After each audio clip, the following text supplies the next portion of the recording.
Once upon a time, in a magnificent African village of Eriti, life was simple, governed by the cycles of planting and harvest, birth and marriage, age-old customs and beliefs. The people of Eriti were proud of their traditions, passing them down through generations like a sacred gift. But there was one girl in the village who had never been content with the life that awaited her. Her name was Zora, and she was a star among her peers. At 17, she had earned the reputation of being the brightest mind in the village. Her brilliance wasn't just noticed in school, where her teachers marveled at her ability to grasp complex subjects, but in the quiet way she observed the world around her, always questioning, always seeking to understand more. From a young age, Zora had nurtured a deep love for books. The community school's tiny library, which most of the other children found boring, was a treasure trove for her. She spent hours devouring everything, from old science textbooks to novels that transported her to faraway lands. Zora's father, however, had always seen her future in a different light. Baba Akin was a traditional man who believed that a girl's place was in the home. He was a respected farmer in the village, a man whose word carried weight among the elders. Baba Akin believed in preserving the ways of their ancestors, and that meant a young girl like Zora should grow up to become a good wife, care for a family, and honor her husband. He had no patience for her dreams of education beyond the village school. So, it was no surprise when Baba Akin accepted a proposal from Chief Azuka, a wealthy merchant from a neighboring town who was well into his 50s. Chief Azuka was a powerful man, with lands and businesses, and he had no sons. He was looking for a young wife to provide him with heirs. He had seen Zora on one of his business trips to Eriti and decided she would be the perfect bride. Baba Akin, eager to secure a prosperous future for his family, promised Zora's hand in marriage without hesitation. But this decision shattered Zora's dreams. Unbeknownst to her parents, Zora had applied for a scholarship to attend university in the city. Her teacher, Mr. Adewale, had seen her potential and secretly helped her prepare for the exams. She had been studying and waiting for the results with bated breath, knowing that this was her one chance to escape the life that had already been planned for her. Then, one sunny afternoon, a letter arrived. Zora's hands shook as she opened it. Her eyes widened as she read the words that danced on the page. Dear Zora, we are pleased to inform you that you have been awarded a full scholarship to study at City University. Your outstanding academic achievements have earned you this opportunity. We look forward to welcoming you at the start of the next academic year. Congratulations! Zora's heart soared. It was the break she had been praying for, a chance to build a future far beyond the confines of a small village. But that joy was quickly replaced by a sinking feeling in her stomach. Her father had already promised her in marriage to Chief Azuka, and the wedding was just weeks away. How could she reconcile her dreams of university with the life her father had chosen for her? Zora knew she couldn't keep the news of her scholarship to herself. The letter was too important, too life-changing. She took a deep breath, clutching the paper tightly, and approached her father as he sat in front of their hut, carving a new handle for his farming hoe. His face, worn with years of hard labor, was a mask of concentration. Father, I need to speak with you, she began softly, trying to keep her voice steady. Baba Akin looked up, his eyes narrowing slightly as he saw the letter in her hand. What is it, Zora? He asked, though his tone already carried the weight of suspicion. I've received something important, she said, holding out the letter.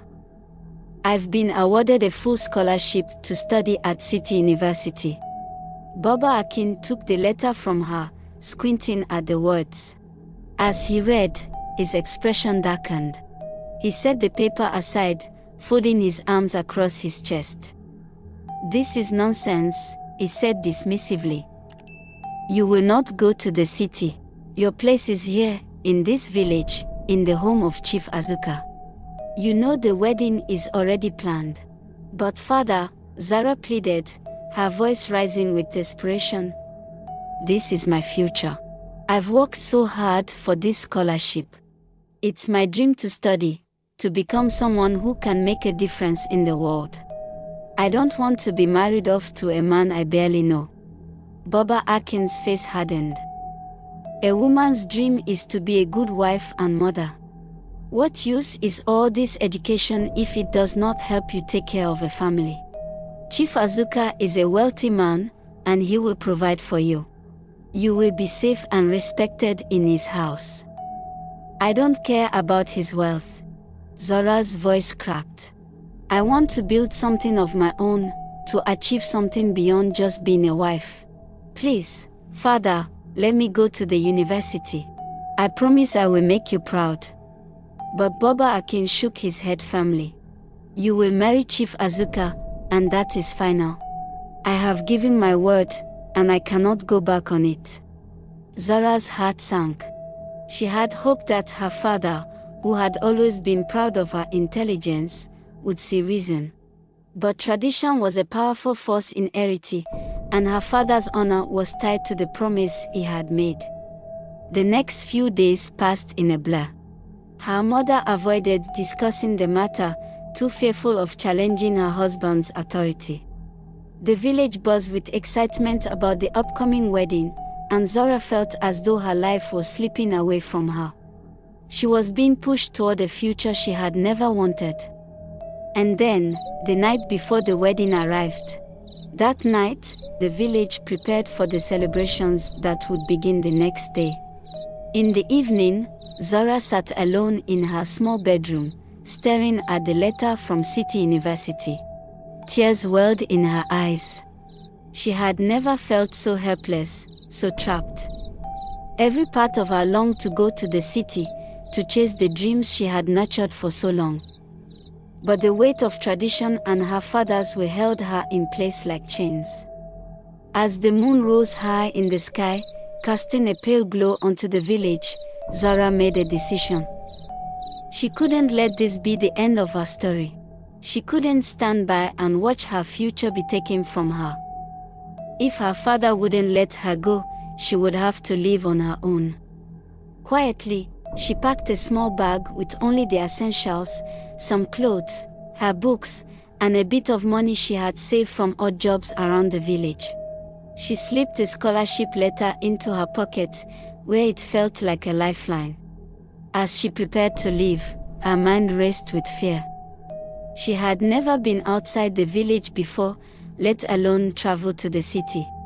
The unknown stretched before her like a vast, dark ocean. But she was determined. She had no other choice. She waited until the house was silent, her parents asleep in their room. Then, with her heart pounding in her chest, Zora crept out of the house. The cool night air greeted her, and the sound of crickets filled the stillness. She glanced over her shoulder, feeling a pang of guilt as she left behind the only home she had ever known. But she pushed the feeling down. There was no turning back now. Zora made her way through the narrow village paths, careful to avoid making any noise. The moonlight guided her steps as she headed toward the road that led to the city. She had heard stories of the dangers of traveling alone, especially as a young girl, but she couldn't let fear stop her. She had to believe that she would make it. The road stretched out before her, long and lonely. She walked for hours, her feet growing sore, but her determination never wavered. With every step, she felt herself moving closer to the life she had always dreamed of. As the first light of dawn began to creep over the horizon, Zora's legs were aching, and exhaustion weighed heavily on her. She had been walking all night, and though she had made some progress, the city was still far away. She knew she needed to rest, but there was nowhere to go. Just as she was beginning to lose hope, she heard the sound of wheels rumbling on the road behind her. She turned to see a rickety old truck approaching. It was filled with sacks of grain, likely headed to the city market. The driver, a middle-aged man with a kind face, slowed as he spotted her. "Where are you going, young lady?" the driver called out as he pulled the truck to a stop beside her. His tone was concerned, and his eyes scanned her weary face and the small bag slung over her shoulder. Zora hesitated for a moment, unsure if she should trust him. But she had no other options. She couldn't walk all the way to the city on her own. "I'm going to the city," she said finally, her voice tired but resolute. The man raised an eyebrow. "The city? That's a long way for a girl like you to be traveling alone.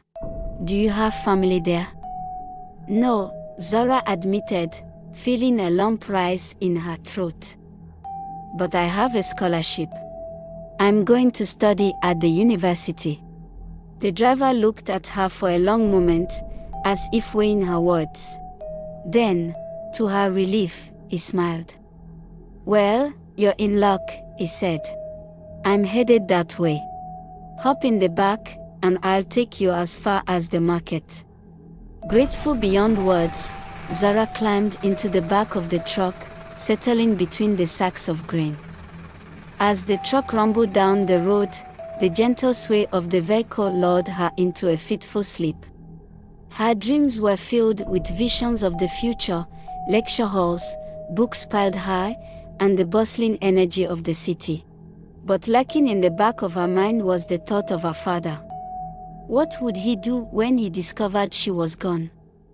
Back in Erity, the village was shaken when Baba Akin realized his daughter was gone. "Hey, Chineke me. Chai! My pikin don run away oh. She has run away."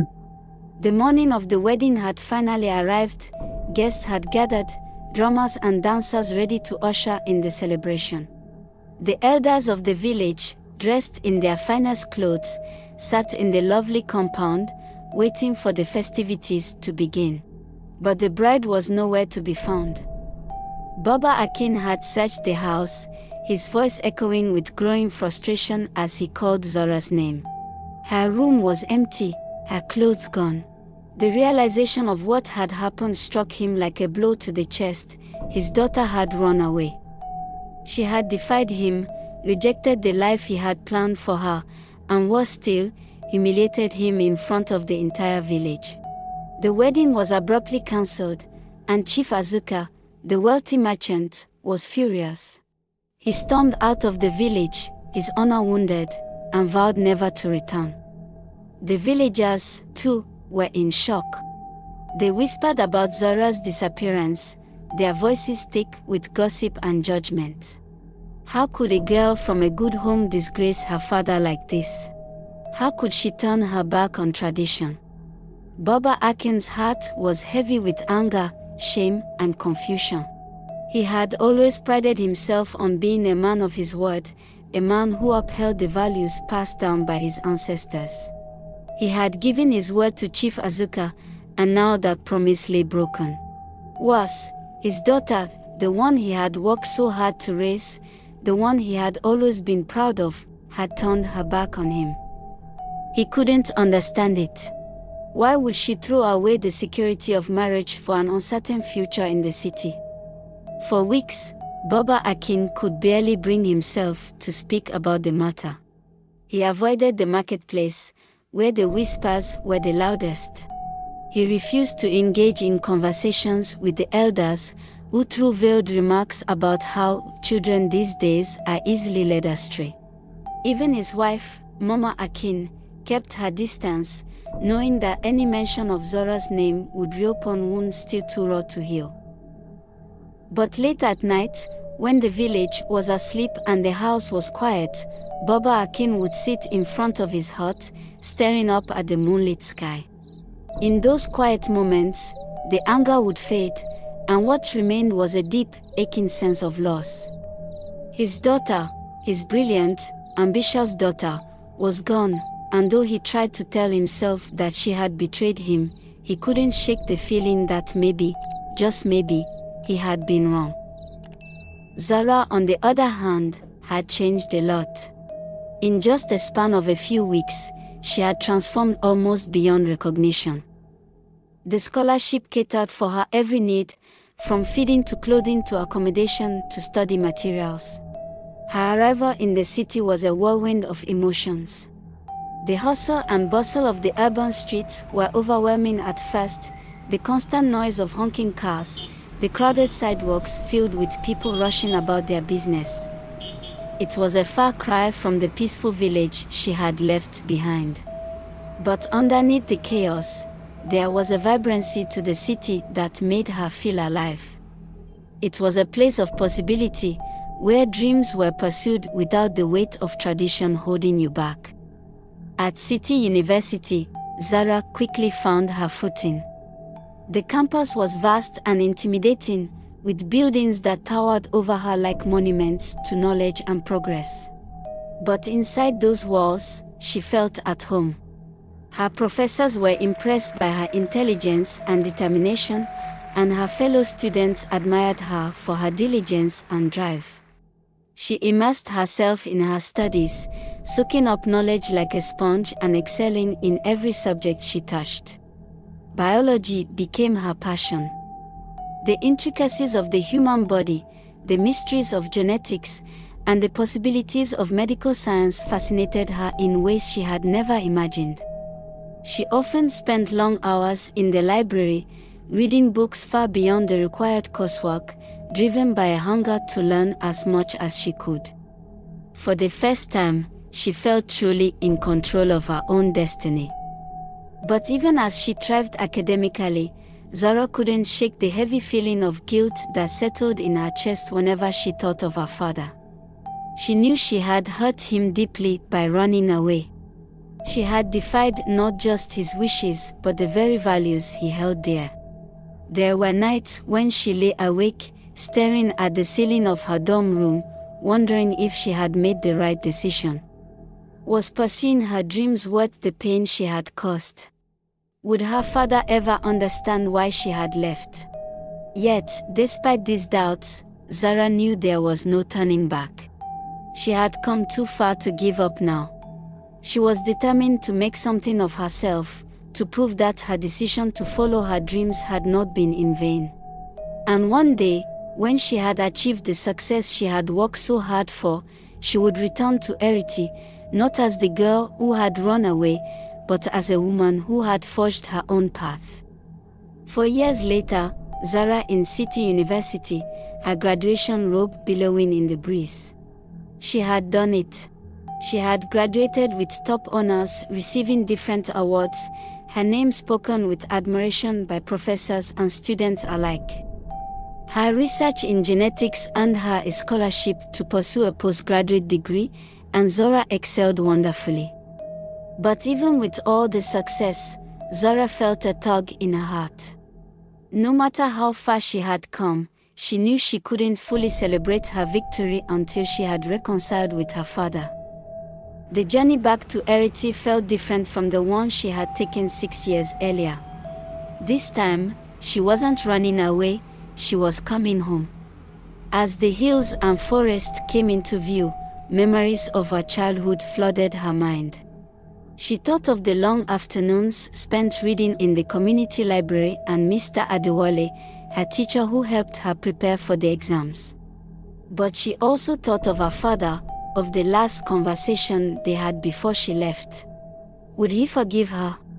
Would he even speak to her after everything that had happened? When Zora arrived in the village, word spread quickly that she had returned. The villagers, who had once whispered about her disappearance, now murmured in awe. She had come back not as the runaway girl they had judged, but as a woman of accomplishment. Dressed in an elegant attire, carrying herself with confidence and grace, she looked every bit the successful, educated woman she had set out to become. As she approached her father's house, her heart raced with nervous anticipation. The house looked exactly as it had when she left, small, simple, with the small farm in the backyard.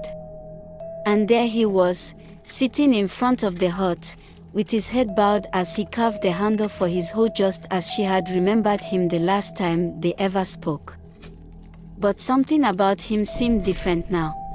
His shoulders were slumped, and his face, once so stern, now seemed softened by age and something else, regret, perhaps. "Father," Zora said softly as she approached, her voice trembling slightly. Baba Akin looked up, and for a moment, his eyes widened in surprise. He hadn't expected to see her again, not after everything that had happened. For a long time, he simply stared at her, taking in the sight of the daughter he had lost. She was no longer the young girl he remembered, she had grown into a confident, accomplished woman. "Zora," he said finally, his voice thick with emotion. "Is that really you, my daughter? Have you come back, or am I dreaming?" Zora nodded, tears welling in her eyes. "I have. I've come to tell you that I finished my studies. I've graduated, with honors. And I wanted to show you that I made something of myself.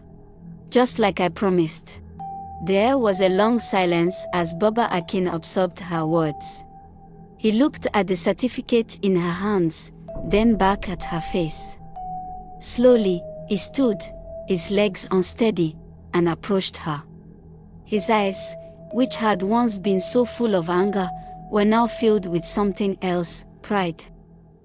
"I was wrong," he said quietly, his voice barely above a whisper. "I was wrong to try to keep you here, to force you into a life you didn't want. You've done what I never thought possible. You've proved me wrong." Zora's breath caught in her throat. She had waited years to hear those words, but now that they had come, she felt a wave of emotion wash over her. All the pain, the guilt, the doubt, it all melted away in that moment. Her father, her proud, traditional father, was admitting that he had been wrong, and it felt like a healing balm to her soul. "You've become everything I could have hoped for," Baba Akin continued, his voice breaking. "You've made me proud, Zora." Tears streamed down Zora's face as she stepped forward and embraced her father. It was a moment of reconciliation, of healing. All the anger, all the bitterness of the past, faded away as they held each other. They were no longer father and daughter bound by tradition, they were two people who had finally found understanding. In the days that followed, the village of Eriti buzzed with talk of Zora's return. The girl who had once defied tradition was now being celebrated as a success story. The elders, who had once criticized her, now spoke of her as an example of what education could achieve. The younger girls in the village looked up to her with admiration, and parents who had once been skeptical of educating their daughters now began to reconsider. Baba Akin, too, had changed. The pride he felt for his daughter began to ripple outwards. He no longer spoke of a woman's place being solely in the home. He encouraged the younger men of the village to educate their daughters, to let them chase their dreams as Zora had. He became a quiet advocate for change, acknowledging that tradition had its place, but that the world was evolving, and so too should their beliefs. Zora's success was not just hers, it was a beacon of hope for every girl in the village who dared to dream of a life beyond what had been prescribed for her. She had shown them that it was possible to break free from the constraints of tradition without losing one's identity, and that it was possible to honor your roots while still forging a new path. The story of Zora teaches us a valuable lesson: the importance of believing in oneself, even when others do not. Tradition and culture are important, but they should not stand in the way of personal growth and dreams. Zora's journey reminds us that change often comes at a cost, but it is a cost worth paying when it leads to a better future, not just for oneself, but for those who come after. It also reminds us that reconciliation is possible, even when relationships have been strained by conflicting values. Baba Akin's transformation shows that it is never too late to learn, to grow, and to change. By admitting his mistakes and embracing his daughter's success, he opened the door for progress, not just within his family, but within the entire community. In the end, Zora's story is about courage, the courage to chase your dreams, the courage to defy the expectations placed upon you, and the courage to come back and heal the wounds left behind. It is a story of hope, of perseverance, and of the belief that, with determination and a strong will, anything is possible. Thanks for watching this video. Don't forget to like, share and subscribe to the channel for more interesting stories like this. God richly bless you. Catch you in the next video.